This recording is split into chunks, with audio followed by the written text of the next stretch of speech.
As a software engineer, it's hard to measure productivity, let alone be productive in the first place.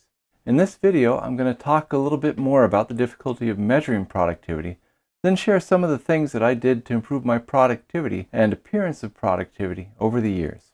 Hi, I'm John Miller, the Deliberate Engineer. I was a software engineer and engineering manager for 30 years. I worked at Microsoft, Amazon, Google, and Oracle. In addition to keeping my head above water at my job, I also finished a master's and a PhD while working full-time, so I know a little bit about productivity and distraction. As a software engineer, you can make yourself feel good by looking at how much coding, designing, or writing you've done, or you can wind up making yourself feel lousy. Whatever the case, it won't necessarily impress your boss or coworkers because they'll have their own idea about how hard or how useful what you've done is. Lots of younger managers rely on quantitative measures for output, but this is incredibly misleading when measuring productivity. Lines of code, bugs filed and closed, number of check-ins, number of files changed, these are all common metrics. I've used them myself. I worked with software engineers who only produce tens of lines of code a day, and others who produce literally thousands. I've seen bugs that take a few minutes to fix, and bugs that take person-months to pinpoint before a single line fix. It's difficult to measure the correctness, quality, and value of artifacts like code, bugs, and designs. Take design. With one problem, you can write a 10-page design that solves it off the top of your head and be done in a day. With another, that same 10-page design can require literally months of thinking, reading, and investigation to be able to put it together. Put those two designs in front of a skilled manager or peer, and many of them won't be able to tell you which one was hard. This is especially true if they haven't done a deep dive into the problem space, which most of them won't have. As software engineers, we're notorious for thinking that things are easy based on a quick glance at the surface of the problem. We're all guilty of it. How often have you had something that you thought was going to be a 1-hour job turn into 2 weeks of effort? What can you do to show your productivity and to become more productive? Here's 5 pieces of advice based on my own experiences. In short, what worked for me. Here's my first piece of advice. Make notes as you go. Track any investigations you do, as well as your output. When you're working on a hard problem, keep track of the insights you have, or the things you discover, or the paths you discard as you go. Make sure that you can talk intelligently about both what you discarded and what you found, and what makes your solution good or bad. This isn't just showing where you spent your time and proving that you actually investigated things. It's also about documenting the paths that seem like a good idea and then wind up being lousy, so that other people won't follow in your footsteps when they have to come along and fix a bug or refactor the code, whatever. I mention my good and bad findings in design documents. Usually they go into a discarded options or a non-goal section that describes why we're not doing something, why we're not following a particularly obvious and good-looking path to keep other people from making exactly the same mistakes. Sometimes the discoveries you make have more to do with algorithms or the actual implementation than the design. For these, rather than putting it in the design document, I tend to put notes at the top of the source code file. That way, when somebody's looking at the modules and trying to get familiar with it, they'll see what I bumped into, why I made the decisions I did, and they'll be less likely to just throw away the code that I wrote and rewrite it, or worse, change it in a way that doesn't work.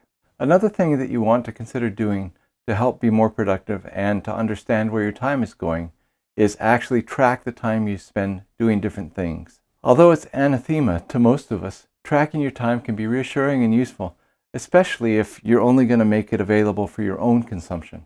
A lot of times I felt I wasn't working hard enough, that I was goofing off too much, that I wasn't showing up to the office enough. I'd get to the end of a 12-hour day with no results to show for it and no idea where the time went. This was much more common for me as a manager than as a programmer, by the way, even though I was working harder and doing more when I was managing. Real data is a great way to reassure yourself that no, you really are working and doing useful things, just not what you thought your priority was. Whenever I felt unproductive, I tracked my time down to the minute. To do this, I wrote a small script that would append a single line into a log file each time I entered a note, which would include the timestamp, a category of what I was doing, and a small note to myself explaining what I'd been up to.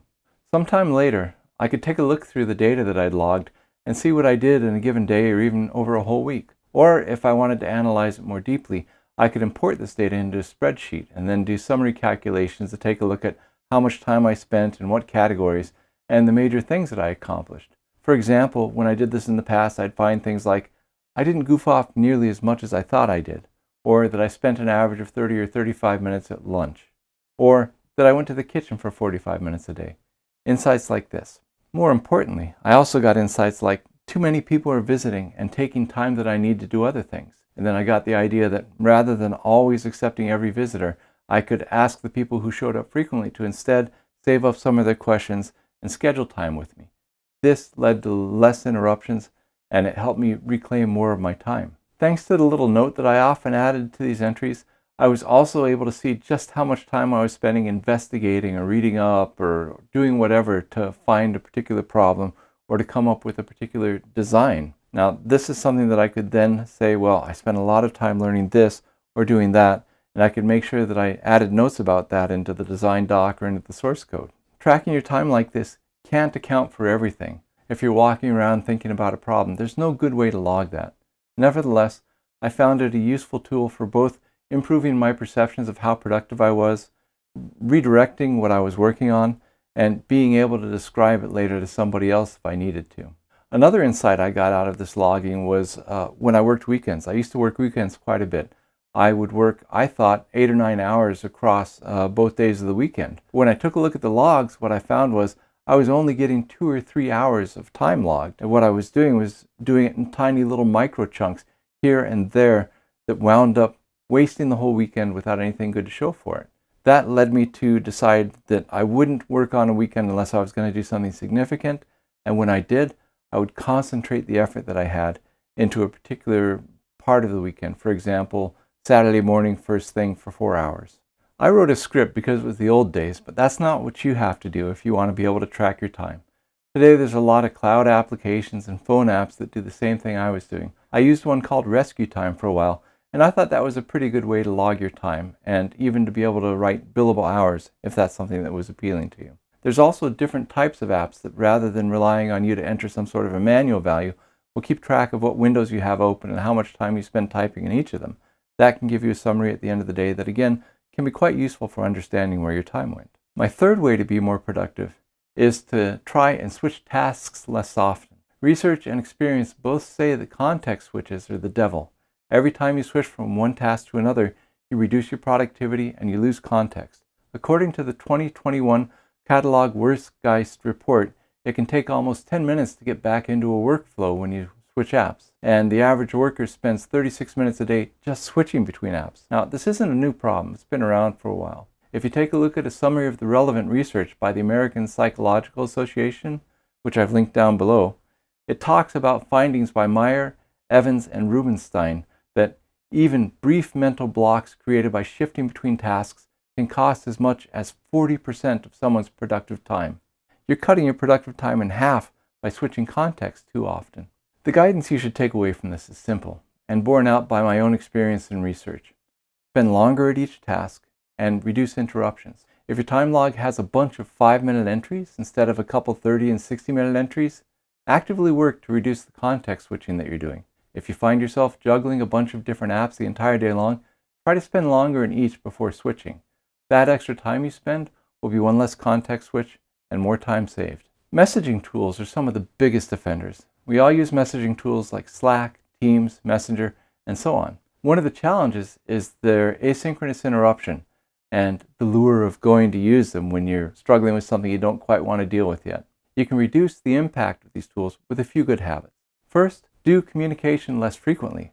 For email, try reading it just 3 times a day, in the morning, at lunch, and as you're getting ready to leave for home. These are times that you're having context switches anyways, so it really reduces the cost. Second, disable everything but emergency notifications at your core productivity times. I would tell my colleagues to include a keyword that I'd come up with, like critical or attention John with 3 exclamation points in a message or email. And that's something that I would program the messaging app to look for. And it would only raise an alert to me if it saw that. Otherwise, it would be on silent mode and I wouldn't be interrupted by these external messages. Third, I strongly recommend setting some times of day when you're most productive that you shouldn't be interrupted. When I was working, sometimes I would put a note on my door saying, "Come back later." This made a big difference in terms of me having time to work on the things that I wanted to. Another thing that I would do is schedule a meeting with myself for those 2 hours that I plan to put the sign on the door, so that nobody would invite me to something and expect me to show up and ruin the productivity that I had in mind. There's a cost to all of these things. There's a reason we answer messages as they come in. You're going to be a little more stale on the information stream for your work, and that's okay. Try it out, reach some sort of a compromise that works best for you so that you have more time to get stuff done, but you're not so far behind on things that you are never able to weigh in on important issues. It's not just interruptions and in-work context switches that make us less productive. The environment you work in and your own personal habits for procrastination can cause a big hit. The best way to fight this is to reduce environmental distractions and temptations. If, like me, you're tempted to check social media or news frequently, there are ways to protect you from yourself. There's a variety of web browser extensions, such as Leech Block for Chrome, that let you block specific websites at specific times of day. You can work around the block with a bit of effort, but that effort is an extra hurdle that reminds you you're doing something you really shouldn't. I used Leech Block for a while, and it really did reduce the amount of time that I was wasting. Some distractions are more environmental, especially in busy offices or if you're working remotely. If you find yourself getting pulled out of what you're doing by kids and pets running around, lawnmowers buzzing away, or people walking through your field of view, you can take some steps to mitigate this. One thing that worked for me was to change the direction I faced in my office so that I didn't look out at the busy hallway, but instead I was facing a wall. This meant that I didn't stop what I was doing every time somebody walked by, which, since I was near the kitchen, was pretty frequently. Also, if you face outdoors and you find that that distracts you, just close your blinds when you need to concentrate. That little bit of effort can really make a big difference in the amount of visual interruptions that you experience. If you work at home, try and carve out a workspace. Try not to do anything but work when you're at that spot. If the noise is bothering you, you can use something like a white noise machine. You could buy a mechanical one, or you could just find a white noise music sample for your favorite music app and play that. Or you can get some noise canceling earphones and listen to whatever music doesn't hurt your concentration and productivity. For me personally, that means I need to listen to either instrumental music or something in a foreign language. If you don't like music and that doesn't work for you, try earplugs. Now, in a perfect world, you wouldn't need to do any of these things. In the real world, they all help. That's a series of relatively useful, relatively painless suggestions. There's one more suggestion I have for improving your productivity, but it's a little painful. That suggestion is to just sit. There's some work that's just too unpleasant, intimidating, or annoying to let you start it easily. That doesn't keep it from needing to be done. Here's a trick I use. I make myself do nothing but that work. If I'm not doing the work, I can't do anything else. I decide to sit at my desk for an hour. During that hour, I have two choices. 1, work on the thing that I'm avoiding, or 2, do nothing. Don't get up, don't move around, don't call people, don't check news or anything like that. Just stare at the screen. It is something that will make you feel a little stupid, especially if you're in a shared office environment. But on the other hand, I found it can be really effective for getting you over that hump of starting something unpleasant. So there you have it. 5 suggestions on making yourself more productive and being able to demonstrate that you're more productive. These are all things that I've done myself, and I can tell you, they do work. They worked for me, and they've worked for colleagues of mine who've done similar things. Briefly repeating those 5 suggestions, they are: first, write down and document the things you do that don't necessarily solve the problem, as well as those you do. This will let you keep track of your effort, and it can also help save time for other people who come after you. Second, track your time. This will reassure you that you really are doing important things, and it can also help you prioritize and maybe switch some of your habits that are inefficient. Third, try and reduce context switches. This means configuring messaging apps and changing your email habits and so on so that you don't interrupt yourself quite so often. It also means trying to take pieces of work you're doing and rather than jumping around a lot, focusing on one application, focusing on writing a few pages rather than a few paragraphs before you switch to something else. Fourth, try and remove distractions in your environment. Adjust where you work, come up with a dedicated place to work if you're working remotely or from home, and also try and get rid of both visual and audio distractions. Do something that will give you a neutral environment where you can be productive, where you've trained yourself to be productive. And finally, for those hard to start projects and pieces of work, just sit. Make yourself sit and do absolutely nothing. You might feel like a naughty kid, but this is a very effective way to make yourself do something unpleasant because the alternative is even less pleasant. I recommend you try out some of these different options, see if they work for you. Talk to your colleagues and see if they've tried them and what their feedback is. Also, If you've got any suggestions of ways to be more productive and to help yourself be able to talk about your productivity, I'd love to hear them if they weren't already in this list. I'm still trying to get work done, and I could really use some new ways to make things happen. Thanks a lot for watching. Hi, this is John. Thanks for watching. If you enjoyed this video, please think about subscribing so you get notified of my future videos. Also, if you are interested, you might want to check out the video I have linked here. Thanks, and keep on pushing forward.